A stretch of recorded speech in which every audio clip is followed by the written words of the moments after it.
But are there any other questions on topics that we haven't covered that you might want us to answer?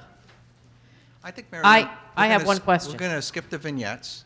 We'll just go to the end of the presentation All right. because they could read those in the book. Okay, but I have one answer to a question. You brought up a question in terms of negotiations when you were getting the discussion on ethics.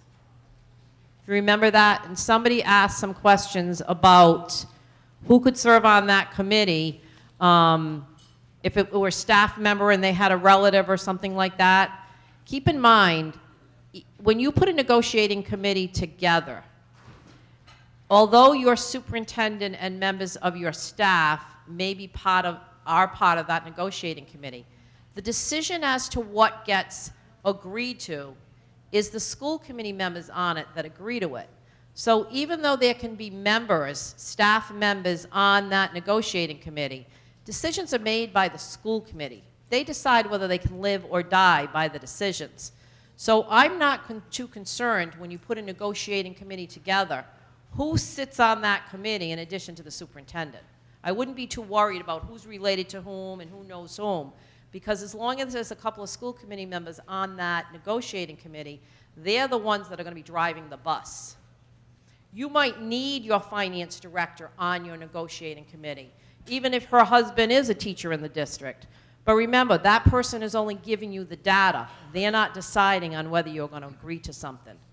Okay, so I think you had a lot of questions about who could be on a negotiating committee.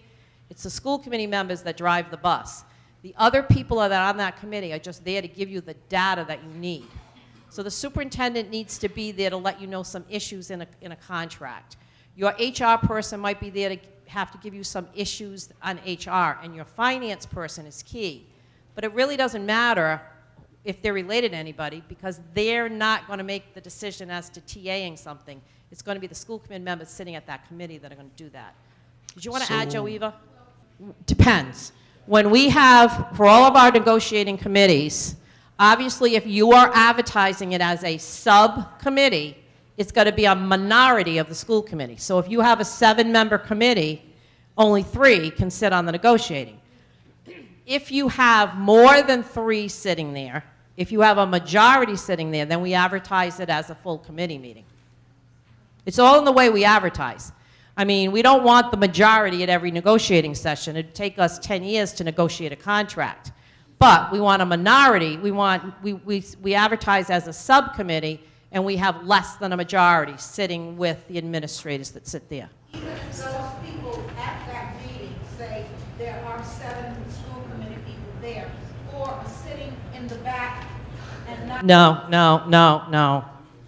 No. If I have 4 sitting in the back, I'm advertising as a full committee.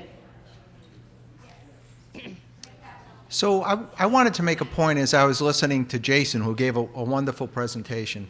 And a lot of you asked questions about unethical things at a school committee meeting that another school committee person might be doing. I didn't hear him make the point, but I wanted to emphasize something.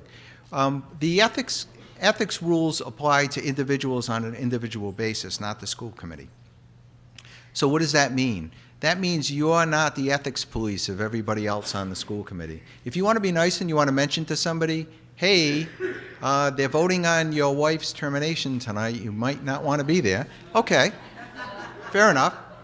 But ultimately, that's that person's decision, and it's that person's issue. So it's not really incumbent on you at a school committee meeting to say, Jack shouldn't be here because we're voting on his wife's termination tonight. It's going to be his decision ultimately, and you're going to create a lot of controversy for no reason over that. But that person then, don't forget, is going to be subject to an ethics complaint. We were in Cranston, and Jason was giving an ethics review to Cranston School Committee. And there was a question, do you guys audit returns? Do you go out and investigate things? And he said, no, we really don't have to do much of that. Matter of fact, we don't do that at all. And one school committee member looked at him and he said, why? He said, because you all do it for us, which is true, right? Somebody is going to file an ethics complaint against that person, and then they're going to have to answer for that. But don't take it upon yourself to disrupt the meeting and be the ethics police. The other thing that Jason was talking about is when you have to recuse yourself, you have the responsibility of filling out that form and mailing it in. Now, in any of my districts, obviously, if they hand it to me, I'm going to mail it in. If I don't, then I'm going to get fired. But you don't want to leave it to a clerk to do that. You're supposed to fill out a form when you recuse yourself, and it's your responsibility to make sure it gets to the ethics board. I do ask my clerks to have copies of it with them in case we have to recuse, if somebody has to recuse. But again, it's your responsibility. So don't leave it to anybody else because, again, it's not a bad thing to do, and you're not going to, but it doesn't look right if you don't make sure it's sent in again. I had to recuse myself a couple of times when I was in my position as school committee. I did give it to my clerk.